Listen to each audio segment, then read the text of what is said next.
привет! Я Алёша, учусь в 1 классе. Знаете, почему дует ветер? Сейчас я вам все объясню.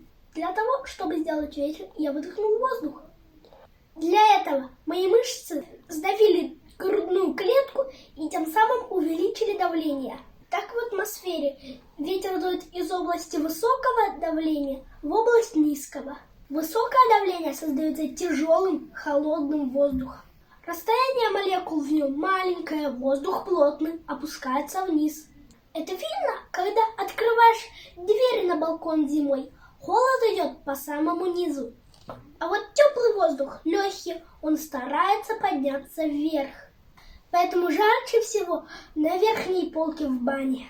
Неудивительно, расстояние между молекулами там большое. И когда на вас подует ветер в следующий раз, помните, что вы в области низкого давления. Всем спасибо, с вами был Леша Ваганов из Челябинска.